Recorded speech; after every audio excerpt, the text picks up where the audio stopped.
Hello everyone, যে ভয়াবহ অগ্নিকাণ্ডটি দেখতে পাচ্ছেন, ইহা কুড়িগ্রাম জেলার অন্তর্গত ভুরুঙ্গামারী থানা প্রপারের বাজার, ফকিরহাটি বাজার।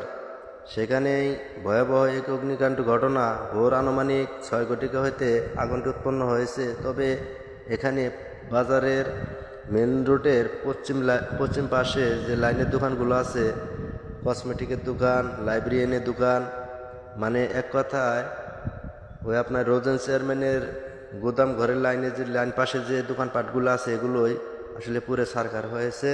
তবে যাই হোক, দেখতে পাচ্ছেন, দেখেন একটু ভিডিওটি ভালোভাবে। আর ভিডিওটি ভালো লাগলে, আসলে ভালো লাগার বলতে এখানে তো আসলে কোনো কথা না, কথা হলো আসলে দুঃখজনক। আমার না আপনার, যার কারো না কারো আত্মীয় স্বজন এই বাজারে থানা প্রভারে ব্যবসা করতে আসছে, আসলে কারো না কারো দোকানপাট, কারো না কারো ভাই মামা খালু চাচা যেটা কেউ না কেউ আছে দোকানপাট, এগুলোই কিন্তু আসলে পুরো ছারখার হয়েছে। তবে যাই হোক, ভিডিওটা একটু বেশি বেশি করে শেয়ার করবেন ইনশাল্লাহ। দেখেন কি অবস্থা, পুরো ভিডিওটা দেখেন, কি অবস্থা দেখতে পারবেন আসলে, যে আগুনের কি ভয়াবহ অবস্থা।